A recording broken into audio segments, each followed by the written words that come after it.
কামরাঙ্গীর চরে 4 বছরের একটি শিশু মারা গিয়েছে এবং না ফেরার দেশে চলে গিয়েছে।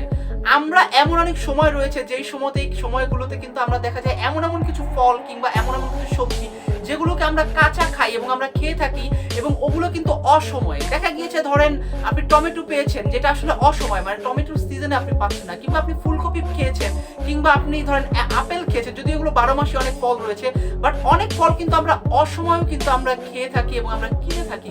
এবং কিছু ফল রয়েছে যেই ফলগুলো দেখবেন আপনি যখন বাসায় নিয়ে আসবেন, নিয়ে আসার পরেও অনেকদিন রাখার পরেও এই ফলগুলো কিন্তু নষ্ট হয় না।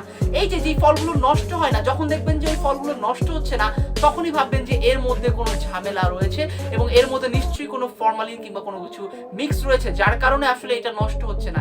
এবার আসুন ঘটনাটা কি। ঘটনাটা হচ্ছে ঈদের কয়েকদিন আগে আমরা দেখেছি কামরাঙ্গীর চরে একজন লোক, যেই লোকটার রয়েছে আপনার 2টি মেয়ে সন্তান, এবং সেই লোকটি কিছু টমেটো কিনে নিয়ে এসে, এবং এই টমেটোগুলো নিয়ে এসে সেই লোকটি আসলে সেই টমেটোটা তিনি এবং তার সন্তান খান, এবং তিনি আর তার সন্তান দুজন খাওয়ার পরে তিনি এবং তার সন্তান এবং তার স্ত্রীও রয়েছেন, তার স্ত্রী কিন্তু টমেটোটা খাননি, যার কারণে তার স্ত্রীর কোনো সমস্যা হয়নি, বাট তাদের 3 জনেরই কিন্তু বমি শুরু হয়ে যায়। তারা বমি করতে থাকে এবং বমি করতে একটা সময় কিন্তু তাদের অবস্থা খারাপ হয়ে যায়, এবং 4 বছর বয়সী যে শিশুটি রয়েছে, সন্তানটি রয়েছে, সেই সন্তানটির কিন্তু অবস্থা খুবই খারাপ হয়ে যায় এবং তাকে নিয়ে হাসপাতালে নিয়ে যাওয়া হয়।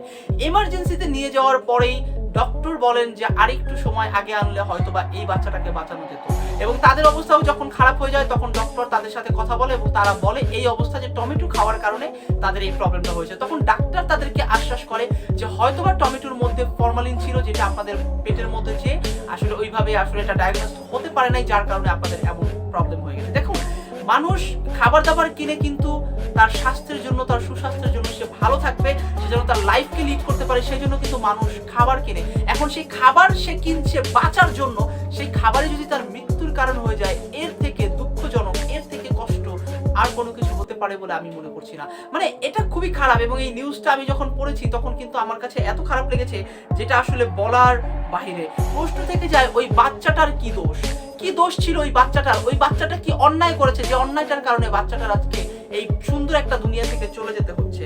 চলুন আপনাদের সাথে একটা বিষয় শেয়ার করি, সেটা হচ্ছে যদি কোনো খাবারে ফরমালিন থাকে কিংবা খাবারগুলোকে ফরমালিন মুক্ত করার জন্য আপনারা কি পদক্ষেপ নিতে পারেন। অনেক ক্ষেত্রে কিন্তু আমরা দেখা যায় একটু গুগল করলে আমরা পাই, বাট যেহেতু আপনি আমার চ্যানেলে রেগুলার ভিডিও দেখছেন এবং আমার চ্যানেলে যেহেতু আপনি আছেন, হেলথ রিলেটেড কিন্তু অনেক কিছু আমি বলে থাকি এই চ্যানেলের মাধ্যমে, সো আপনি কোনো চিন্তা করবেন না, পুরো ভিডিওটি দেখুন। আমি এখন বলতে যাচ্ছি যে ফরমালিন যুক্ত যে খাবারগুলো রয়েছে সেটাকে আপনারা কিভাবে কি করবেন। 1 বালতি গরম পানি নিন এবং পানি যত পরিমাণ নিবেন তার 10 ভাগের 1 ভাগ লবণ মিশাবেন, মানে গরম পানির মধ্যে আপনারা লবণ মিশাবেন, এবং সেই লবণের সাথে আপনারা কিন্তু ওই যে সবজিটা আপনারা নেবেন কিংবা যে ফ্রুটসটা আপনারা নেবেন ওইটাকে কিন্তু আপনারা কি করবেন, চুবাবেন।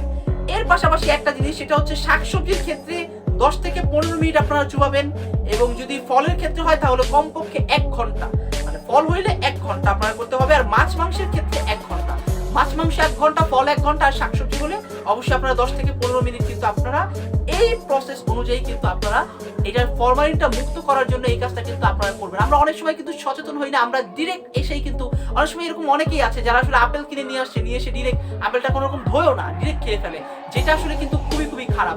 সো এই বিষয়গুলো আপনারা নোটিস করবেন, কারণ একটু সচেতন হলে কিন্তু আমরা বেঁচে যাবো এবং আমাদের পরিবারটা বেঁচে যাবে। এবং পরিবার থেকে যখন ঈদের এই আনন্দের সময় কেউ হারিয়ে যায়, এর থেকে দুঃখজনক কিছু হতে পারে বলে আমি মনে করছি না। ভিডিওটি ইনফরমেটিভ লাগলে অবশ্যই শেয়ার করে দিন। ভিডিওটি আসলে ইনফরমেটিভ আপনার লাগবে না, ভিডিওটি আসলে ইনফরমেটিভ, কারণ এই ভিডিওটা দেখে অনেকে সচেতন হবে। সো আমি আপনাদেরকে রিকোয়েস্ট করবো ভিডিওটা প্লিজ শেয়ার করে দিন, কারণ আমি সকল ভিডিওতে কিন্তু বলি না যে ভিডিওটা শেয়ার করে দিন। আমার কাছে এই বাচ্চাটার জন্য এত খারাপ লাগছে যেটা বলার বাইরে।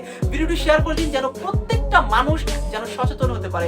দেখা হচ্ছে পরে অন্য কোনো ভিডিওতে, এবং লাইক কমেন্ট শেয়ার করে অবশ্যই পাশে থাকুন। আল্লাহ হাফেজ।